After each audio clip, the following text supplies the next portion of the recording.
नमस्कार दोस्तों, स्वागत है आपका इंडिया हेल्थ चैनल पर फिर एक बेहतरीन हेल्थ और वेलनेस वीडियो के साथ।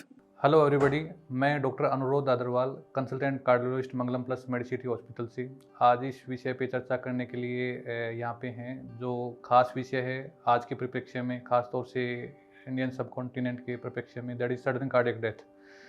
सडन कार्डियक डेथ क्या होती है, इसके क्या कारण हैं, इसको अपन कैसे डायग्नोज करें और उसको कैसे प्रॉपर्ली ट्रीटमेंट या मैनेजमेंट करें, इसके बारे में आज विस्तार से हम चर्चा करेंगे।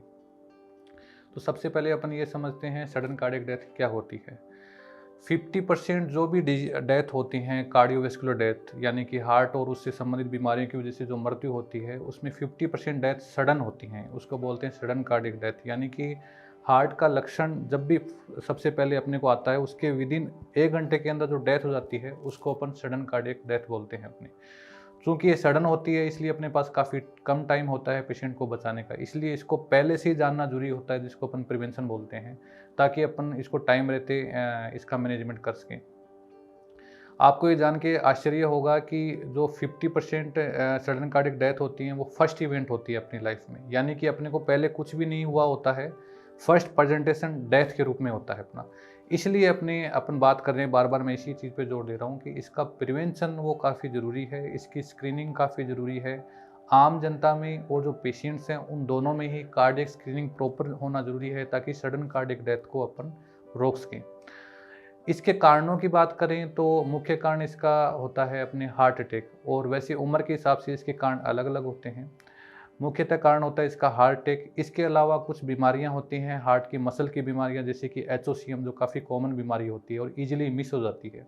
जो यंग एज में जैसे एथलेटिक ग्रुप हैं या जो फिजिकली एग्जर्शन करते हैं और जो ड्यूरिंग एग्जर्शन जिनकी मौत होती है, उसके मुख्य कारणों में होता है एचओसीएम। तो एचओसीएम एक हार्ट के मसल की एक जन्मजात बीमारी होती है, जिसको अपन इकोकार्डियोग्राफी से आसानी से पहचान सकते हैं।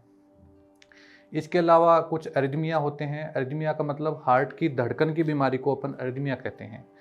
तो हार्ट की धड़कन या तो कम या फिर काफ़ी ज़्यादा हो जाती है, जिसकी वजह से सडन कार्डियक डेथ हो जाती है। तो उन बीमारियों को एज ए ग्रुप अपन एरिथमिया बोलते हैं। इसके अलावा पल्मोनरी आर्टरी हाइपरटेंशन और जो हार्ट के वाल्व्स होते हैं, इनकी वजह से भी सडन कार्डियक डेथ की रिस्क होती है। तो ये सब मुख्य कारण होते हैं। अब इंडिया के अंदर इन दिनों आपने काफ़ी सुना होगा मायोकार्डियल इन्फार्क्शन या सडन डेथ जो हो रही है हार्ट की बीमारियों की वजह से, उसके क्या कारण है, काफ़ी हमसे पूछा जाता है। तो इसके मुख्य कारणों में है अभी जीवन शैली में जो अपने बदलाव आया है, उसकी वजह से डायबिटीज़, हाइपरटेंशन, इसकी भी रिस्क है काफ़ी बढ़ गई है। इसके अलावा smoking, tobacco chewing in any form, और साइको सोशल स्ट्रेस, बदलती जीवन शैली, अपना खान पान जो चेंज हुआ है, जो अपनी एंशियंट भारत की जो सभ्यता और कल्चर है, उसको अपन भूल के जो अभी जीवन शैली जो जी रहे हैं, वो अपने आप में एक बहुत बड़ा रिस्क फैक्टर होता है हार्ट की बीमारियों के लिए। तो ये फैक्टर होते हैं, वो 90% जो कारण है वो एक्सप्लेन कर देते हैं। इसके अलावा 10% कारण में कुछ जेनेटिक बीमारियां होती हैं, जेनेटिक डिजीज होती है, प्री डिस्पोजन होता है जिसमें हार्ट अटैक का, उसकी वजह से अपनी सडन कार्डियक डेथ होती है।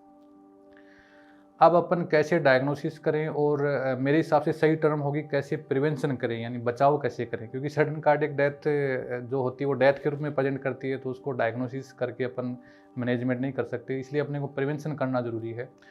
तो इसका प्रिवेंशन आपको ज़रूर एक बार कार्डियोलॉजिस्ट से विजिट करनी चाहिए, आपको डिटेल हिस्ट्री बतानी चाहिए, आपको लक्षण हैं तो भी बताना चाहिए, और नहीं है तो भी आपको जो रूटीन एक्टिविटी है उसके बारे में बताना चाहिए। आपका डिटेल फिजिकल एग्जामिनेशन एक कार्डियोलॉजिस्ट करता है। उसके बाद आपकी फैमिली की हिस्ट्री काफ़ी इंपॉर्टेंट होती है। जब भी फैमिली में कोई सडन डेथ होती है, तो उसके जो फैमिली मेम्बर हैं, ख़ास तौर से जो फर्स्ट ऑर्डर फैमिली मेम्बर होते हैं, उनको ज़रूर कार्डियोलॉजिस्ट के पास इमीडिएटली जाना चाहिए और अपनी डिटेल जांच करानी चाहिए, चेकअप कराना चाहिए हार्ट से रिलेटेड। ईसीजी, एक्सरे, इकोकार्डियोग्राफी और टीएमटी, ये बेसिक जांचें हैं जिनके द्वारा अपन हार्ट की स्ट्रक्चर के बारे में जान सकते हैं, हार्ट में जो अरिथमिया है उसके बारे में जान सकते हैं। इसके अलावा होल्टर मॉनिटरिंग और ईएलआर जो आते हैं, जिसके द्वारा अपन कंटिन्यूस हार्ट की जो रिदम होती है, जो नॉर्मल चल रही है, ज़्यादा हो रही है, कम हो रही है, इरेगुलर हो रही है, इन सब को अपन मॉनिटर कर सकते हैं, जिसमें 7 दिन तक या 20 डेज तक अपन कई केसेज में अपने को लगातार मॉनिटरिंग करनी पड़ती है, उसको अपन ईएलआर बोलते हैं। तो ये हो गई अपने बेसिक लेवल की जांचें। इसके अलावा एडवांस जांचें हैं, जैसे कि कार्डियक एमआरआई और कार्डियक सीटी स्कैन, जिसके द्वारा अपन हार्ट की मसल्स के बारे में और जो कॉन्जेनिटल हार्ट डिजीज हैं, जो जन्मजात बीमारियाँ हैं, उसके बारे में डिटेल से अपन जान सकते हैं। जो एक कन्फर्मेटरी जांच होती है, जिसको अपन कैथ स्टडी बोलते हैं, उसके द्वारा अपन और जो एंजियोग्राफी बोलते हैं उसके द्वारा नाड़ियों के ब्लॉकेज का पता लगा सकते हैं। और कैथ स्टडी में कॉन्जेनिटल हार्ट डिजीज या जो अपन चेम्बर के प्रेशर हैं या जो पल्मोनी आर्टरी हाइपरटेंशन है, इसको अपन कन्फर्म जान सकते हैं कि हार्ट के अंदर क्या चल रहा है, उसको अपन कैथ स्टडी बोलते हैं। कैथ स्टडी में तार से अपन पैर या हाथ की नसों के तार के द्वारा अपन हार्ट के अंदर जाते हैं और पूरी बीमारी का पता लगाते हैं, प्रेशर नापते हैं, उसको अपन कैथ स्टडी कहते हैं।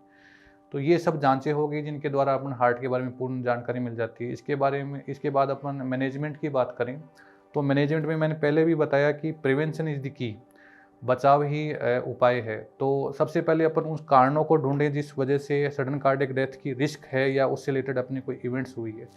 यदि वो कारण मिल जाता है तो उसको दूर करेंगे तो अपना जो रिस्क है वो अपने आप ही ख़त्म हो जाता है। इसके अलावा जैसे अर्दमिया है, ब्रेडी अर्दमिया होता है या टेकी अर्दमिया होता है, यानी कि VTVF आपने देखा होगा मूवीज़ के अंदर भी, कि शॉक देते हैं, इलेक्ट्रिक के झटके देते हैं, जिससे कि रिदम जो हार्ट की बिगड़ी हुई है वो नॉर्मल हो जाती है अपनी। तो वो जो शॉक देते हैं वैसा ही काम ये एक डिवाइस करती है, स्पेशल डिवाइस। ये हम डालते हैं यहाँ पे क्लेविकल के नीचे एक चीरा लगा के, लोकल एनेस्थीसिया में पेशेंट के अंदर डाला जाता है और ये तार से हार्ट के अंदर कनेक्ट हो जाता है। इस तार से अपने को इन्फॉर्मेशन मिलती रहती है कि हार्ट की धड़कन कैसी चल रही है। जैसी कम धड़कन होती है तो ये खुद इलेक्ट्रिक करंट से उसकी धड़कन बढ़ा देता है और इसको लगता है कि हार्ट की धड़कन काफ़ी ज़्यादा बढ़ गई है, इरेगुलर हो गई है। उस कंडीशन में ये इलेक्ट्रिक शॉक देता है अंदर, जिससे क्या होता है कि हार्ट की धड़कन जो नेचुरल है वापस वैसी हो जाती है और सडन कार्डियक डेथ अवॉइड हो जाती है। इसको ICD बोला जाता है। इसके अलावा नसों में ब्लॉकेज है तो उसकी एंजियोप्लास्टी से इलाज करते हैं। और यदि वाल्वुलर हार्ट डिजीज है यानी वाल्व की बीमारी है तो उस वाल्व का अपन इलाज करते हैं। तीसरा होता है कि कुछ नई ड्रग्स आई हैं मार्केट में अभी, काफ़ी रिसर्च के बाद, इंटरनेशनल रिसर्च के बाद अपने पास ऐसी ड्रग्स आई हैं जिसके द्वारा अपन सडन कार्डियक डेथ के रिस्क को कम कर सकते हैं। तो ये काफ़ी इंपॉर्टेंट ड्रग्स होती हैं। ये ड्रग्स हम यूज़ करते हैं हार्ट फेल्योर में, या जो एरिथमिया यानी धड़कन कम या ज़्यादा होने वाली बीमारियां हैं उसके अंदर अपन यूज़ करते हैं, या फिर पल्मोनी आर्टरी हाइपरटेंशन के पेशेंट में अपन यूज़ करते हैं। तो उन ड्रग्स के बारे में जानना भी काफ़ी ज़रूरी है। तो अपन लोगों ने विस्तार से जाना सडन कार्डियक डेथ के कारणों के बारे में, उनके निदान के बारे में और उसके बचाव के बारे में। आई थिंक ये इन्फॉर्मेशन आपके काफ़ी काम आएगी और आप और हम दोनों मिलकर सडन कार्डियक डेथ के इंसिडेंट्स को काफ़ी कम करने में एक दूसरे का सहयोग करें। धन्यवाद।